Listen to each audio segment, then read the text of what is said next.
Depois aparece um debate sobre o ótimo climático do Oceano Médio. E, bom, de novo, para mim isso é muito confortável, porque eu já tive vários orientandos em paleoclima. Foram 3 mestres formados justamente em paleoclima, especificamente em paleoclima. Sendo que dos 3, um analisou justamente como é que os modelos climáticos se comportavam na representação, na simulação das condições do Oceano Médio. Veja só, existe um projeto sobre isso, PEMIP, que mostra que os modelos são inclusive capazes de representar bem as condições do passado, não só do Oceano Médio, mas também do último máximo glacial e casos anteriores. E outro estudante meu analisou justamente dados conjuntos de espeleotemas, pólen e dados remotos de temperatura da superfície do mar reconstruída a partir de sedimentos marinhos, corais e outras fontes, justamente para entendermos melhor a variabilidade climática sobre o Nordeste brasileiro no período do Oceano Médio. Então, sobre isso aí eu realmente sei falar muito bem. A primeira coisa é que o Felício erra a data. O evento foi em torno de 6.000 anos atrás. Alguns definem entre 9.000 e 5.000 anos antes do presente. E ele fala de 3.100, então eu até estranhei de onde é que ele tinha tirado. E aí eu presumi que isso tivesse vindo de uma referência, a dicção naquele momento não ajuda, mas eu entendi que fosse Keigwin, 1996, que foi uma publicação relevante na época. Foi uma publicação na Science, mas que saiu há 21 anos. O problema é o seguinte, aquilo ali era uma das primeiras reconstruções de paleoclima. Era uma ciência que estava engatinhando naquele momento e Keigwin e seus colaboradores reportaram nesse artigo as primeiras descobertas que eles pegaram no Mar de Sargasso. Óbvio, esse aí está muito longe de ser representativo de temperaturas globais. Então, tem inclusive um link de um site muito bom chamado Skeptical Science, que fala exatamente dessa questão aí do Mar de Sargasso, né? De lá para cá, veja bem, são mais de 20 anos de desenvolvimento da ciência, do clima do passado. E nós aprendemos muito, né, desde então. Não apenas do ponto de vista observacional, apesar disso ser um aspecto muito importante, vieram pesquisas em colunas de gelo, né, os ice cores, anéis de árvores, pólen, sedimentos marinhos, sedimentos lacustres, corais, né, composição de magnésio e cálcio. Tem vários indicadores do paleoclima hoje. Temos hoje um conjunto de dados muito mais diversificado, muito mais global e, portanto, muito mais completo do que se tinha 21 anos atrás. Então, não dá para você comparar as primeiras inferências sobre o paleoclima com o que a gente sabe hoje. Então, eu queria indicar o trabalho do Marquardt et al. De 2013. Eu vou, obviamente, nem todo mundo tem né, saco de buscar as referências até o final, mas eu vou mencionar alguns aspectos aí do trabalho do Marquardt. Veja, a primeira coisa é que a conclusão que eles tinham tirado era de que as temperaturas até 2011 não haviam ainda ultrapassado, é verdade, o valor máximo de 6.000 anos atrás, mas as temperaturas de 2011 estavam acima de 75% das temperaturas do Holoceno. Nós já estamos atualizando essa informação, inclusive, porque por conta da quebra de recorde de 2014, 2015, 2016, a estimativa é que, na verdade, as temperaturas atuais elas já superem entre 90% e 95%, pelo menos, das temperaturas do Holoceno. E a tendência, claro, é muito brevemente nós termos de vez superado qualquer valor de temperatura dos últimos 11.700 anos, o que implica, obviamente, superar todas as temperaturas, pelo menos nos últimos 115.000 anos, quando a gente retorna para o último interglacial. Eu quero, inclusive, mostrar aqui o que é que acontece quando a gente coloca todos os dados que foram coletados em paleoclima em relação ao Holoceno e que foram trabalhados numa forma de síntese pelo Marquardt et al. A figura é essa aí. E o que mais espanta né? Não é simplesmente que nós estamos em vias de superar com altíssima probabilidade qualquer temperatura já ocorrida no Holoceno. É a velocidade desse processo. Porque se você olhar o finalzinho do gráfico, a parte mais à direita, você vai perceber que a inclinação do gráfico é muito significativa. Né? Em cálculo a gente chama isso a derivada, né? A taxa de variação. Então é quase vertical, o que implica um aquecimento muito rápido. Se você comparar com o contexto do restante do gráfico, o outro período de aquecimento relativamente significativo é no comecinho do gráfico, que é justamente a saída da última era glacial para o Holoceno. E se você perceber, né, a inclinação é bem menor, o que a gente sabe inclusive hoje que o aquecimento atual ele é 17 vezes mais rápido do que aquele da saída da última era glacial. Então, não é apenas uma questão da magnitude das temperaturas, é a velocidade com que isso está acontecendo. Tem um aspecto de ineditismo aí.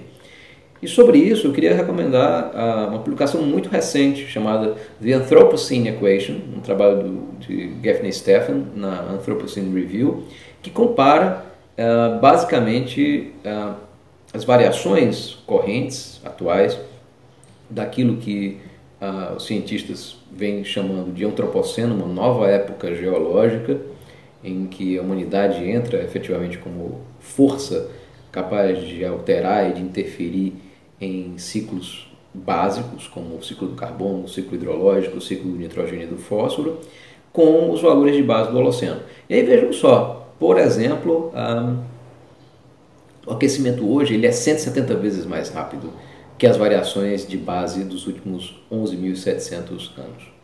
Então, isso precisa ser dito. Nós realmente temos uma situação excepcional, extraordinária. A taxa de liberação de CO2 e metano também é várias vezes maior do que os fluxos naturais, né, estabelecidos durante o período do Holoceno, um período de relativa estabilidade climática, que foi inclusive fundamental para que as civilizações humanas se estabelecessem em assentamentos permanentes, desenvolvessem a agricultura e daí viesse o que a gente conhece hoje como civilização planetária. Né? Veja então o seguinte, né? E aí segue as afirmações. Tem uma outra referência citada que eu confesso que não encontrei, pode ser até que esteja sido citada errada, mas em seguida o que eu posso falar é que existe um apanhado bastante detalhado de indicadores paleoclimáticos feitos a partir do quinto relatório do IPCC, né, cujo link eu coloco aqui. Quando a gente olha os dados, percebe-se claramente que a informação dada de que os interglaciais passados foram 6 graus Celsius mais quentes do que o atual, ela está furada. Na realidade, 6 graus é a diferença de temperatura entre glaciais, né, e interglaciais. Então tem uma diferença muito grande aí. Né? Eu confesso que fica flagrante que tem uma mescla de informações desatualizadas, exageros, números colocados sem prova, ou seja, se a gente fosse fazer um exame de paleoclimatologia nas declarações aí do rapaz, era nota 0 na prova em paleo, sabe? Não passava na minha disciplina, desculpa. Enfim, tem um último gráfico ainda sobre paleoclimatologia que é mostrado, que é dos ice cores da Groenlândia. E ele surpreende, né? Porque supostamente mostra, né, condições muito mais quentes no passado, a partir dos registros de coluna de gelo. E eu tenho realmente, de novo, estranhamento com isso, porque teve aluno meu que trabalhou com ice cores desde a iniciação científica e a gente não tinha visto nada assim. Mas aí foi que eu descobri do que é que se tratava.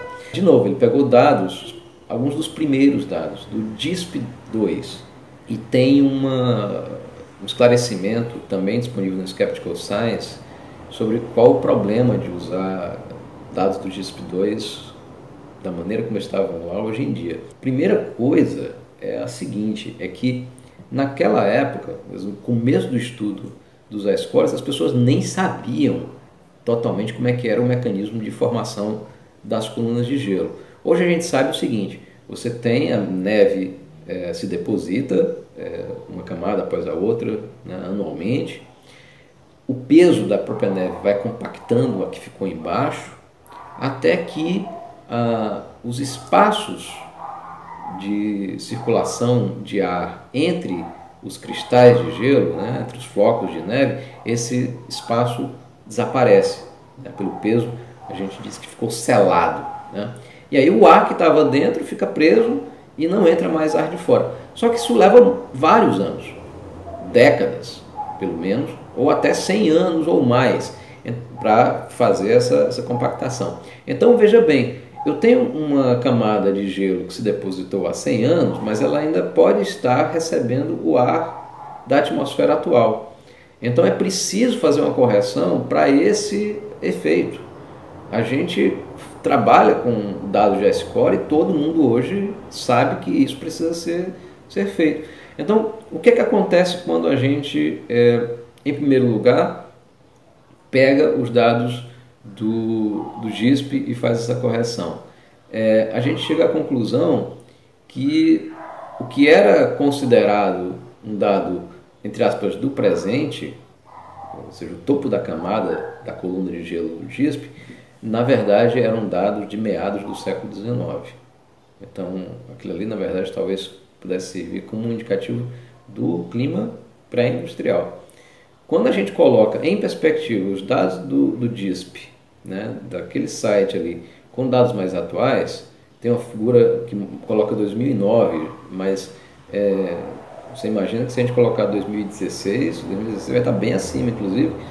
Ele vai mostrar o seguinte, que os velhos dados do GISP, considerando as correções e inserindo de fato temperaturas do presente, eles estão completamente abaixo. Ou seja, o tipo de suposta evidência que é trazida aí, desculpa, mas não cola, é muita falsificação. Eu vou além, né, com toda tranquilidade. A paleoclimatologia, isso você perguntar para qualquer cientista sério da área, a paleoclimatologia traz algumas das principais evidências sobre o ineditismo do aquecimento global do presente. Outro comentário é sobre a magnitude da pequena era do gelo, e aí, de novo, a informação não está correta sobre a magnitude, nem da chamada anomalia medieval quente, nem da dita pequena era do gelo. De fato, em geral, o que acontece é uma tendência, eu acho, a superestimar essas flutuações naturais, sim, que ocorreram, mas os gráficos mostram, né, de novo, claramente, considerando um conjunto de medidas. Essa é uma coisa muito importante. Tipicamente nos relatórios dos painéis se considera um conjunto de medidas, não é uma única medida que vale. Então, por exemplo, a figura de reconstruções várias de temperaturas do hemisfério norte, ela mostra, né, claramente que o aquecimento já por volta do ano 2000 superava mesmo os valores mais elevados encontrados em algumas bases de dados para os anos 900 a 1100 da anomalia medieval quente. Então essa é outra falácia que não tem sentido ser levada adiante. Não, mas já temos temperatura acima, né, pelo menos dos últimos 2.000 a 3.000 anos. Tudo que o Feliz colocou aí não bate com o que a gente conhece. Eu posso avançar então um pouco e falar das conclusões que o próprio IPCC chegou também a respeito das temperaturas do passado. O que o IPCC coloca existe uma alta confiança de que o aquecimento médio superficial anual a partir do século XX reverteu tendências de resfriamento dos últimos 5.000 anos nas latitudes altas do hemisfério norte, que novas reconstruções de temperatura e simulações do último milênio e do último período interglacial, período de 129.000 a 116.000 anos atrás, mostram que o aquecimento da superfície nunca foi maior do que 2 graus do que o período pré-industrial, né? A gente hoje tem essa compreensão. Então aquele dado de 6 graus, né, ele realmente não faz nenhum sentido. Ele foi, sei lá, tirado da cartola. Outra conclusão básica, também tirada por todos os estudos, é que existe uma alta confiança que as mudanças no CO2 atmosférico tiveram um papel fundamental nos ciclos glaciais interglaciais. Eles amplificaram todos os efeitos iniciais, por exemplo, associados aos ciclos de Milankovitch, às variações em escala orbital.